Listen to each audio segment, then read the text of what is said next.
নমস্কার, যোগতন্ত্র সাধক চ্যানেলে আপনারা সবাই স্বাগত। আমাদের সঙ্গে আছেন শ্রী সুকান্ত মহাত্ম মহারাজ। তার আধ্যাত্মিক এবং ব্যক্তিগত অভিজ্ঞতা, তার জ্ঞান, এসবের মাধ্যমে আমাদের অনেক খুব প্রশ্নের সমাধান করে এসছেন, এখনো করবেন। আজকের একটা গুরুত্বপূর্ণ বিষয় নিয়ে আপনাদের সামনে আমরা এসেছি মহারাজ। দর্শক বৃন্দকে আমরা জানিয়ে দিই, আজকে আমাদের বিষয় হচ্ছে সংস্কার। আপনারা সংস্কার বললে কিন্তু কুসংস্কার মনে করবেন না, সংস্কার। এবার শাস্ত্র মতে, এই শাস্ত্রের গভীরে গেলে বা সমাজের গভীরে গেলে সংস্কার সম্বন্ধে আমরা কি জানতে পারি মহারাজ? সংস্কার সম্বন্ধে বলতে গেলে আমাদের বলতেই হয় যে যেমন একটা সমাজ গঠিত হয় তাতে কোনো নিয়ম নিষ্ঠ থাকে, সেটাই হলো সংস্কার। একটা ব্যক্তি, একটা ধর্ম, একটা প্রজাতির, একটা জাতির একটা কোনো নিয়ম নিষ্ঠ একটা কর্ম পদ্ধতি থাকে, সেটাই সংস্কার। সেই সংস্কার মানুষকে অসভ্য থেকে সভ্যে নিয়ে আসে, অজ্ঞানতা থেকে জ্ঞানে নিয়ে আসে। মহর্ষি চরক বলছেন, সংস্কারো হি গুণান্তরা ধ্যানং মুচ্যতে।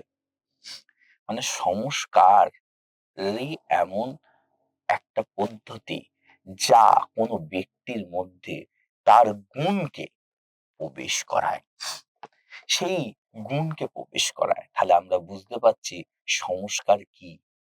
সংস্কার হচ্ছে এমন একটা পদ্ধতি যে সমাজ, কোনো জাতি, কোনো ধর্মের, কোনো কিছুর মধ্যে তার যে গুণকে, প্রকৃত গুণকে প্রবেশ করায়। তো মহারাজ, সংস্কারের ভাগ অনেক রকম নিশ্চয়ই আছে।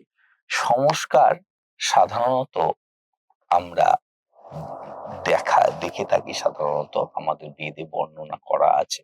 বেদে বেশিরভাগ ক্ষেত্রে আমরা বেদের গৃহসূত্র এবং ধর্মসূত্রে আমরা সংস্কারের বর্ণনা পেয়ে থাকি।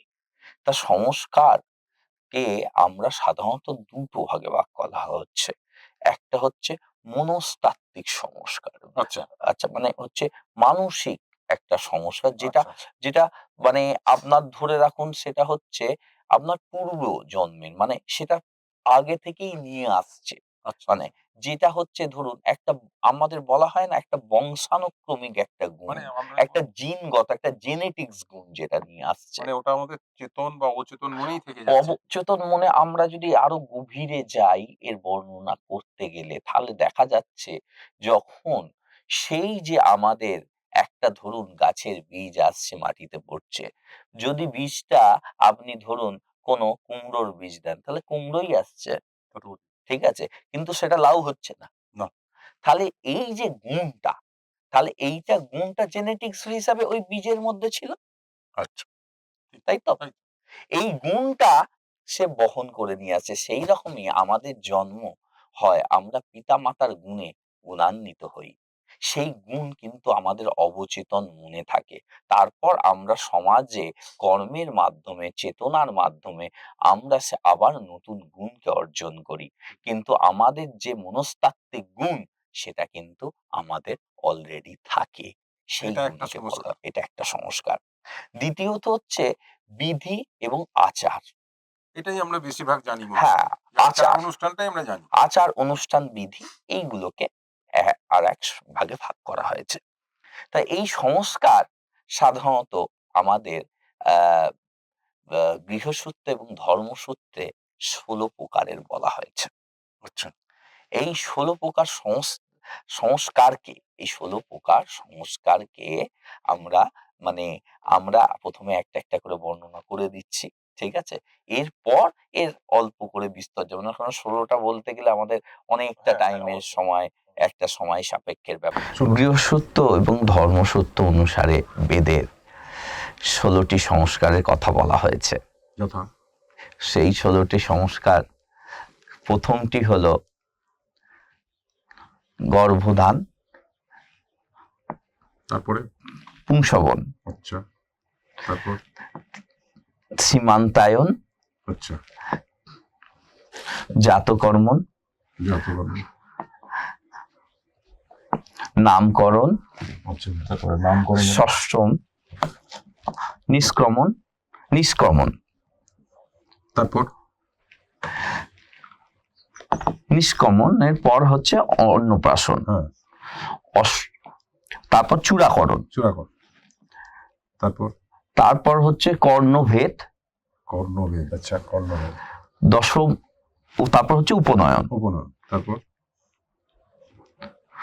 কৃষান্ত হবে, কৃষান্ত মানে তারপর হচ্ছে সমবর্তন, তারপর আপনার আসছে সমাবর্তনের পর আপনার আসছে ত্রয়োদশ, তারপর হচ্ছে বিবাহ, বিবাহ, ঠিক আছে, তারপর হচ্ছে আপনার বানপ্রস্থ, বিবাহের পর বানপ্রস্থ আসছে, আচ্ছা, তারপর সন্ন্যাস, তারপর তারপর অন্ত্যেষ্টি মানে হচ্ছে দাহ।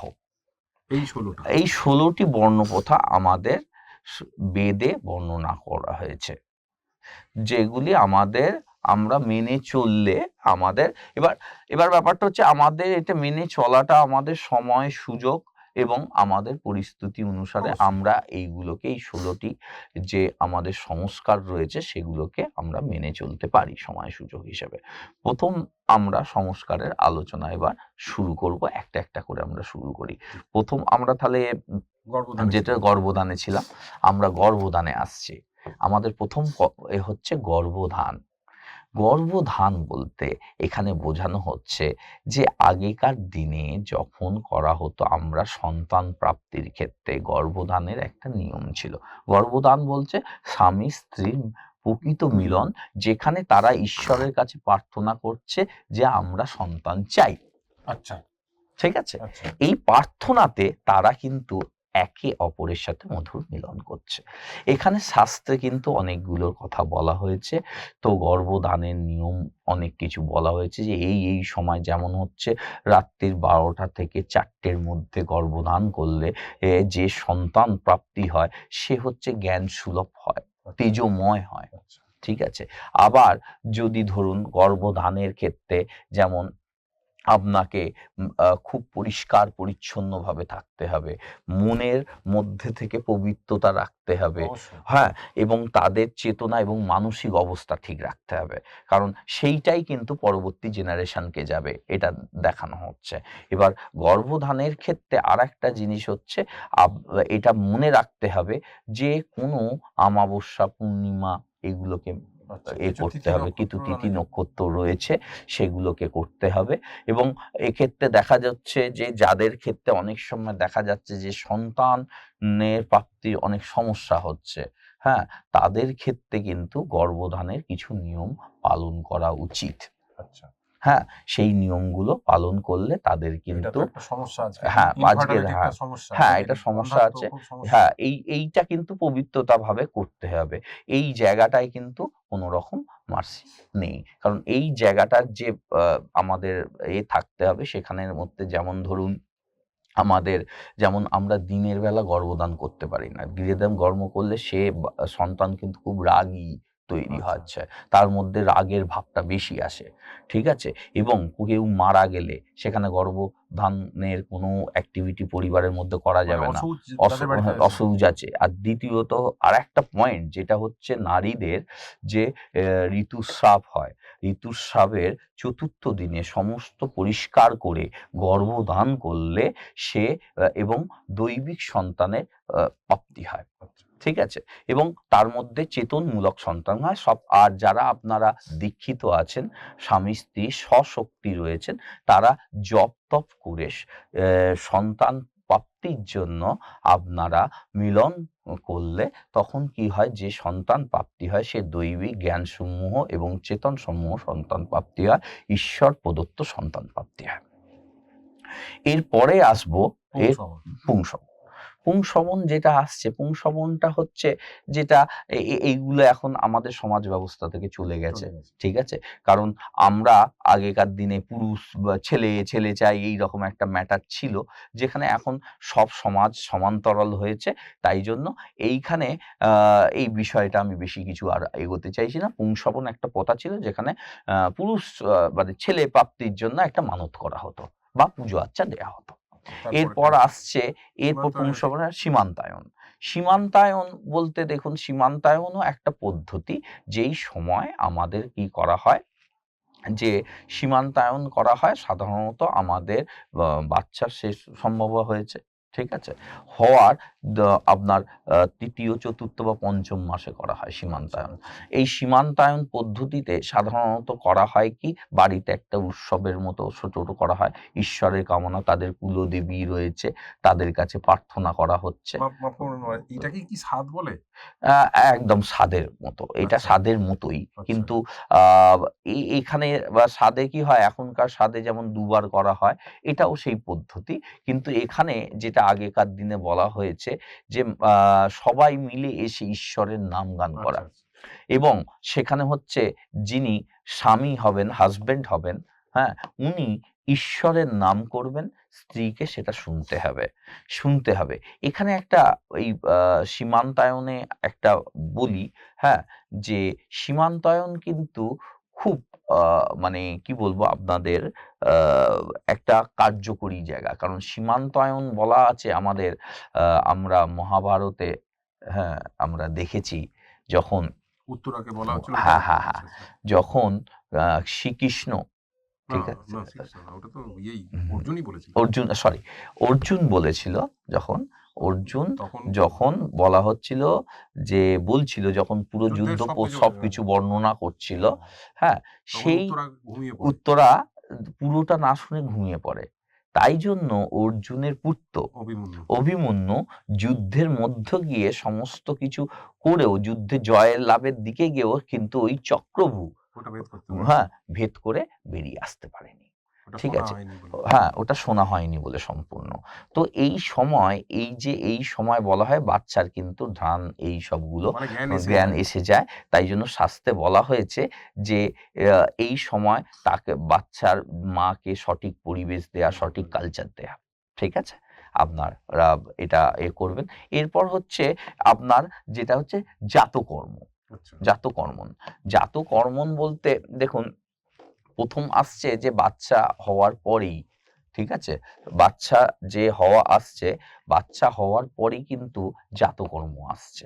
এই জাতকর্মটা হচ্ছে কি না, সাধারণত একটা ঈশ্বরের কাছে প্রার্থনা করা, যেটা হচ্ছে ৩ দিনে থাকে এ বা কারোর এই দিনে থাকে একটা, মানে জাতকর্ম একটা অনুষ্ঠান মতো হয়। মানে ওই আমাদের যেরকম এখন হয় না যে হ্যাঁ, বাচ্চা হলে একটা অসুচ টাইপের আচ্ছা, একটা আচ্ছা, থাকে। আচ্ছা। এই টাইমটা এই একটা মানা যে আচ্ছা। এখানে বাচ্চাকে একটা এর আচ্ছা, মধ্যে আচ্ছা। রাখে। এটাকে জাতকর্মের মধ্যে বলা হচ্ছে। এই সময়ের পরে সেখানে ঈশ্বরের পুজো দেয়া হয়। পুজো দেয়ার পর এবার সবাইকে বাচ্চাকে ধরা বা আগলানোর অনুমতি দেয়া হয়। তার আগে পর্যন্ত বাচ্চা কিন্তু মায়ের কোলেই থাকে। এরপর আসছে নামকরণ। নামকরণ পদ্ধতি, আপনি জানেন যে আপনারা সবাই জানেন যে নামকরণ পদ্ধতি একটা আ বড় ব্যাপার হয়েছে। আজকালকার দিনে আমরা ধরুন অ্যাস্ট্রোলজি নার্সিংহোমে করি। হয়ে যাচ্ছে। হ্যাঁ, আজকে তো নার্সিংহোমে হচ্ছে, নামকরণ নামকরণ হচ্ছে। ওখানেই হয়ে যাচ্ছে। কিন্তু এখানেও তাকে বাচ্চাদের জন্মাবার পরেই জন্মেছে সঙ্গে, সঙ্গে বাচ্চার মা-বাবা বা মা যারা আমাদের ভক্তরা আছে, শিষ্যরা আছে, তারা ফোন করছে যে, "বাবা ছেলের নাম বলুন। কি নাম হবে সেটাই আমরা কিন্তু মানে নামটা দেব।" এটা একটা কোনো পদ্ধতির এর মাধ্যমে হয়? পদ্ধতির মাধ্যমে, এর জন্য আমরা ব্যবহার করি নিউমারোলজি ব্যবহার করে থাকি। এর জন্য আমরা অ্যাস্ট্রোলজিতে একটা নামকরণের পদ্ধতি আছে। সেটা আগেকার দিনেও ব্যবহার করা হতো। ঠিক আছে?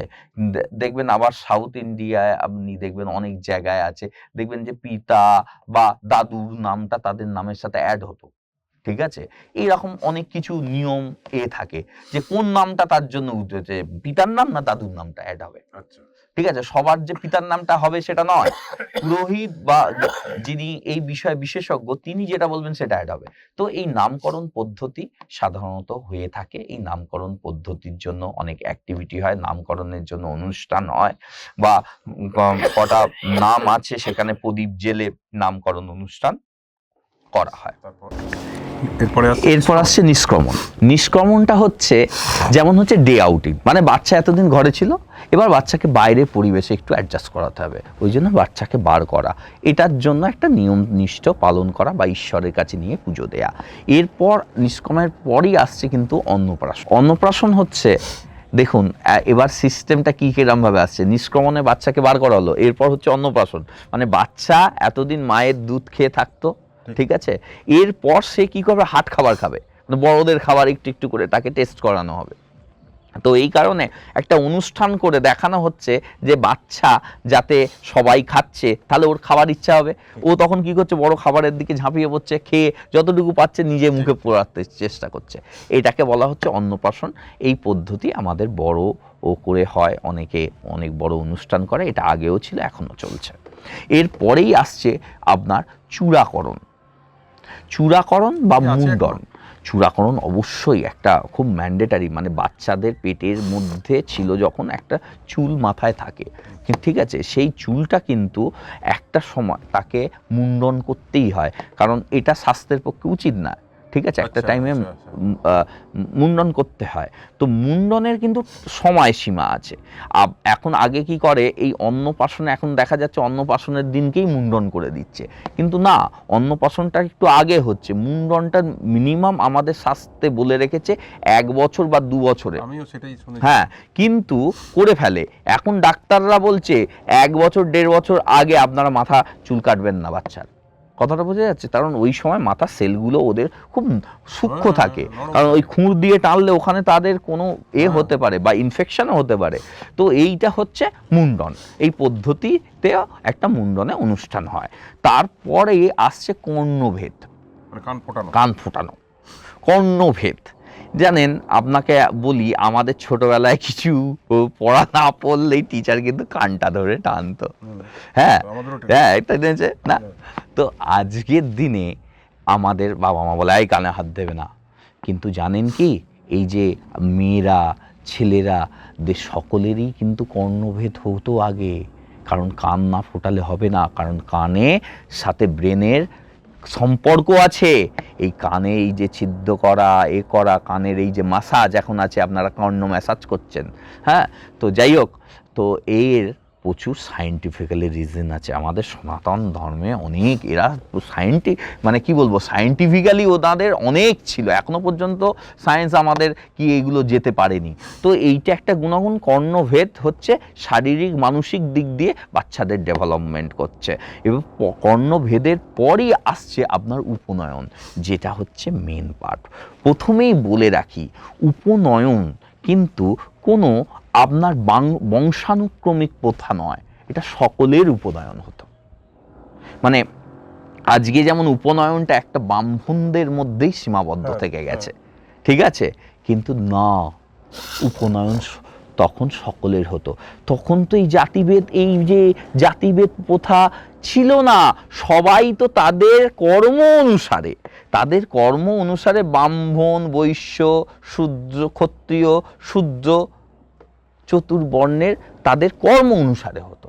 তাহলে সেই অনুসারে সকল ধর্মের কিন্তু উপনয়ন ছিল, যে যাই হোক তাদের উপনয়ন হবে, তারপর তারা গুরুগৃহে যাবে, গুরুগৃহে গিয়ে গুরুর কাছে তারা পড়াশোনা করবে, তারা যোগ্যতা অর্জন করবে, তারপর তার কর্ম অনুসারে তার পদ হবে।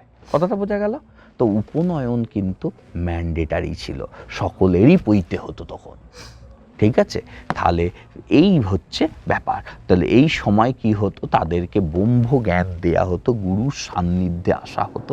তো তাদেরকে কি করা হতো, দীক্ষা দেয়া হতো, দীক্ষা পদ্ধতি থাকতো গুরুর মাধ্যমে, তাদেরকে ব্রহ্ম জ্ঞান দেয়া হতো, তাদের চেতন নতুনভাবে একটা জন্ম হতো তাদের, এই পদ্ধতি থাকতো। এই পদ্ধতিতে বড়রা গুরুজনদের আশীর্বাদ গ্রহণ করে সে তার জীবনে ঈশ্বর এবং ঈশ্বরের চেতনা লাভ এবং তাদের ধীরে ধীরে গুরু গৃহে, যে আমাদের যে গুরু গৃহে ছিল আগে, গুরু গৃহে পড়াশোনা হতো, সেই গুরু গৃহের শুরুপাত কিন্তু এরপরেই হচ্ছে।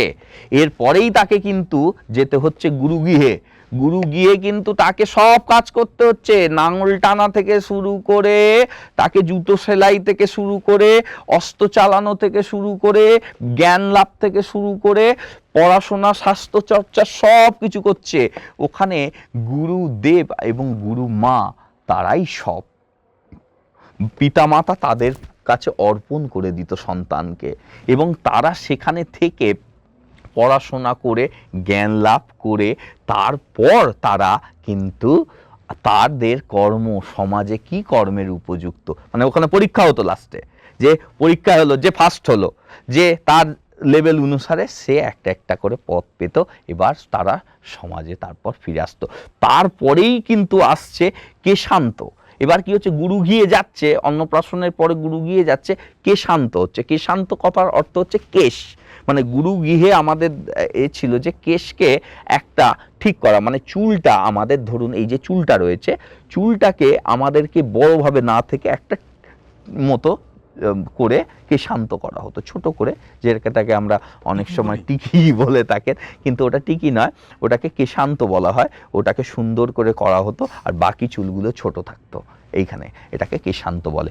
এর একটা পদ্ধতি আছে, এর জন্য আলাদা পুজো পাঠ আছে। হ্যাঁ, এরপরে কেশান্তর পরেই কিন্তু আসছে সমাবর্তন। সমাবর্তন কি? সমাবর্তন মানে হচ্ছে, এবার সে কিন্তু গুরু গিয়ে আছে, গুরু গিয়ে সে কিন্তু এবার লাভ করেছে, ঠিক আছে, লাভ করে সে কিন্তু সমাবর্তন করছে, এবং সমাজের মধ্যে আসছে, সমাজের মধ্যে তাদের সমাজের সামঞ্জস্যপূর্ণভাবে এসে তাদের পথ পেয়েছে। যে ধরুন সমাজে সে যেমন ভালো ধর্মচর্চা করেছে, সে ব্রাহ্মণ হয়েছে। হ্যাঁ, যে ভালো যুদ্ধবিতে পড়েছে সে ক্ষত্রিয় গেছে। হ্যাঁ, যে দেখা গেছে ব্যবসা বাণিজ্যে ভালো হয়েছে সে বৈশ্য হয়েছে। আর যে দেখেছে এইগুলো কোয়ালিফাইড হতে পারলো না বা এই জায়গায় যেতে পারলো না, এবং তাদের আরো বড় দায়িত্ব হলো যে সমাজের সকলের সেবা, সার্ভিস ইন্ডাস্ট্রি তৈরি হলো, ঠিক আছে, সার্ভিস তারা দিল, তাদেরকে শূদ্র বলা হলো। ঠিক আছে, শূদ্র কথা হচ্ছে সবাইকে সেবা। আবার শূদ্র না থাকলে তো আবার চলবে না কারোরই, কথাটা বোঝা যাচ্ছে? তা করবে কি, যে যুদ্ধ করছে সেও তো আবার যুদ্ধটা করে এসে তার যে জিনিস, খাবারটাও সে কি সঙ্গে সঙ্গে রান্না করতে পারবে যুদ্ধ করতে করতে? তাকে তো কেউ গিয়ে ওই যুদ্ধ করছে খাবারটা গুছিয়ে দিতে হবে, কথাটা বোঝা যাচ্ছে? তাই জন্য তাদের শূদ্রের সেবামূলক ছিল। ঠিক আছে, তো এই যেভাবে ভাগ হয়ে তাদের পথ পেল, তারা সমাজে এবার গুছিয়ে নিল, গুছিয়ে তাদের পদে দায়িত্বে এলো। হ্যাঁ, তাদের সমাবর্তন হলো, মানে সমাজে প্রবর্তন শক্তিতে তারা সমাজের সাথে মিলে গেল, তাদের নিজেও জ্ঞান শক্তি দিয়ে। এরপর আসছে তাদের, এরপরেই আসছে কিন্তু বিবাহ, মানে প্রকৃতভাবে তারা সমাজে প্রবেশ করছে বিবাহ বন্ধনের মাধ্যমে। বিবাহ হচ্ছে এক মধুর, এক সুখী মিলন, যেখানে একে অপরে নিয়ে সমাজের হাত ধরে সেই সমাজ, সেই সংস্কারকে আগে নিয়ে যাওয়ার এক পদ্ধতি। সেই বিবাহ বন্ধনে আমাদের সনাতনে যে বিবাহের যে আছে, সেখানে হচ্ছে গুরু সান্নিধ্যে এসে গুরু ঠিক করে দেবেন কে কার উপযুক্ত, দুজনেরকে বিচার করে গুরু ঠিক করে দিলেন যে হ্যাঁ, ও একে অপরের দুজনের পরিপূরক। ঠিক আছে, তাহলে এবার তাদের বিবাহ পদ্ধতি শুরু হলো। বিবাহ পদ্ধতিতে অনুষ্ঠান হয়, বিবাহর কিছু নিয়ম নিষ্ঠতা রয়েছে। বিবাহতে থাকছে যে সিঁদুর দান, এর একটা কিন্তু খুব মাহাত্ম্য রয়েছে সিঁদুর দানের। সিঁদুর দানের মাধ্যমে যে নারীর যদি কোনো অমঙ্গল থাকে বা মঙ্গল গ্রহগত দিক দিয়ে যদি মঙ্গলের দশা থাকে বা মাঙ্গলিক দোষ থাকে, কিছুটা হলেও খণ্ডন হয়। এবং এছাড়া সিঁদুর দানে নারীর কিন্তু আজীবন, নারী কিন্তু যৌবন লাভ করে। ঠিক আছে, যৌবনতাটা তার বজায় থাকে সিঁদুর দানের মাধ্যমে। আবার দেখা যাবে যে প্রথমে বিবাহতে নারীকে প্রথমে তার ডান দিকে বসানো হবে, ডান দিক থেকে বাঁ দিকে আনাবেন, মানে সে প্রথমে পর থাকবে, তারপর বাঁ দিকে বসবে, মানে আপন হলো। প্রথমে কিন্তু ডান দিকে বসবে, তারপর আসবে বাঁ দিকে, ডান দিকে বসে পুজো পাঠ হবে, তারপর যখন বিবাহর যে মেন পর্বটা কমপ্লিট হবে তখন এসে বাঁদিকে বসবে। বন্ধন, অগ্নিকে সাক্ষী রাখা মানে পরম ব্রহ্মকে সাক্ষী রেখে সেই শপথ বাক্য বলা, অন্দিকে অগ্নিকে 7 বার প্রদক্ষিণ করা, সবই ভালোভাবে দেখবেন। সূর্যের রং হচ্ছে 7টা, ঠিক আছে? আমাদের শরীরের অন্তরে 7টা চক্র আছে, তার রং 7টা, রামধনুর রং 7টা। অগ্নির ভেতরে অগ্নির যে ব্রহ্ম রয়েছে, অগ্নির যে 7টা শিখা রয়েছে, আবার 7 পাকে বাঁধা মানে 7 জন্ম, সবই সাথে আসছে। যাই হোক, আমরা আরো আগে এগোই। এরপর থাকছে আপনার মঙ্গলসূত্র দান। মঙ্গলসূত্র দেখা যায় ওতে কালো আর এ দিয়ে তৈরি হয়, সোনালি এ দিয়ে তৈরি হয় মঙ্গলসূত্র। ওটা হচ্ছে কালিমা দূর করা, যত বাধা বিঘ্ন, যত নেগেটিভ এনার্জি আছে দূর করা। তাই জন্য নারীদের মঙ্গলসূত্র আর সিঁদুর সর্বদা পরা উচিত। এখানে আরও বিবরণ রয়েছে, শাখা, পলা ইত্যাদি ইত্যাদি আরও বিবরণ রয়েছে, সেগুলো আরও বিস্তারিত ব্যাখ্যা। কিন্তু এটা একটা মধুর সম্পর্ক, মধুর মিলন, যাতে তারা সমাজে এবং তারা যে সংস্কারটা পেয়েছে সেটা যেন ভবিষ্যতে আরও এগিয়ে দিতে পারে, এই উদ্দেশ্যে এটা করা। এরপরই আসছে আপনার বিবাহর পরেই আসছে বানপ্রস্থ। বিবাহর পরেই আসছে কিন্তু বানপ্রস্থ। হ্যাঁ, এই বানপ্রস্থ মানে কি? বানপ্রস্থ মানে হচ্ছে আপনি গৃহে, এবার বিবাহ হয়েছে, তারা সংসার করছে, তারা বাচ্চা বা তাদের সন্তানাদি হয়েছে। বানপ্রস্থ হচ্ছে এমন একটা স্টেজ, যেই স্টেজে স্বামী স্ত্রী উভয়ের দুজনেরই চেতনা আসছে। বানপ্রস্থ এমন একটা স্টেজ যেখানে স্বামী স্ত্রীর উভয়েরই চেতনা আসছে যে এবার আমাদের সংসারকে গুছিয়ে দিতে হবে। কারণ আমাদের উদ্দেশ্য শুধু সংসার নয়, আমাদের উদ্দেশ্য পরম ব্রহ্ম জ্ঞান, চেতনা লাভ করা, ঈশ্বরের ভজন করা, ধ্যান করা, ঠিক আছে? তো সেই চেতনার জন্য তারা কিন্তু আস্তে আস্তে আস্তে আস্তে সংসারকে গুছিয়ে একটা সেটেল করে দেওয়ার জন্য সবাইকে দায়িত্বগুলো তাদের বুঝিয়ে দেয়া, মানে তাদের সন্তান তৈরি হয়ে এসছে, তাদেরকে দায়িত্ব বুঝিয়ে দেয়া, নিজের দায়িত্ব আস্তে আস্তে ছেড়ে দেওয়ার প্রসেস তৈরি করা। ছেড়ে দেয়া নয়, ছেড়ে দেবে এর পরের স্টেপে, সন্ন্যাসে।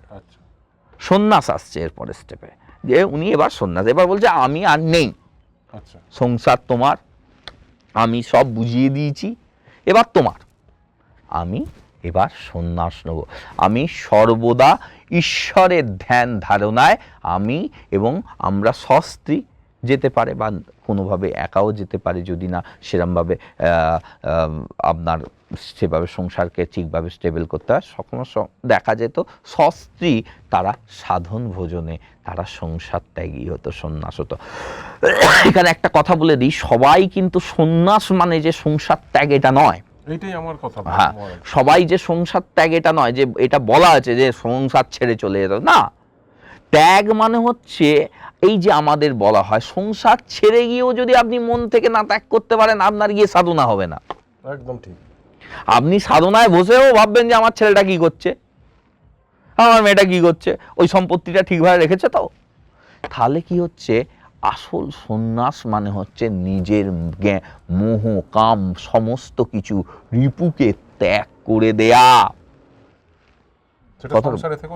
সেটা সংসারে থেকেও সম্ভব সন্ন্যাস পালন করা, ঠিক আছে? আমাদের মুনি ঋষিরা এটা বলে গেছেন যে সংসারে থেকেও সন্ন্যাস করা সম্ভব। এরপরই আসছে আপনার অন্ত্যেষ্টি।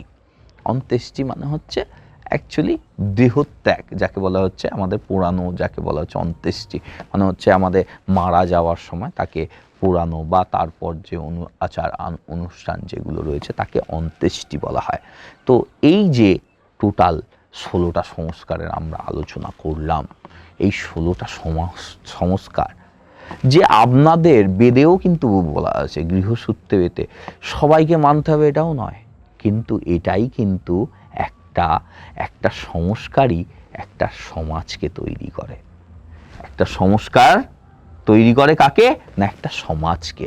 তাহলে এইগুলো মানলে আজকে কিন্তু সমাজ আরো সুন্দর হবে, আরো প্রাণ উজ্জ্বল হবে। আমাদের বসস্থান যেন সেই আমরা বলি না বাবা আমি আমার স্বর্গ সুখ, এই স্বর্গসুখ এখানেই আছে, যদি আমাদের সংস্কার ঠিক থাকে। ঠিক আছে, যদি সংস্কার ঠিক থাকে তাহলে স্বর্গসুখ এখানেই আছে, এটাই স্বর্গ। আজকের মতো এখানেই আমরা এই অনুষ্ঠান সমাপ্ত করতে বাধ্য হচ্ছি। আপনাদের হয়তো এই অনুষ্ঠান কতটা ভালো লেগে থাকবে বা কারোর মনে যদি কোনো প্রশ্ন থাকে কমেন্টে লিখবেন, মহারাজ সাধ্যমতো উত্তর অবশ্যই দেবেন।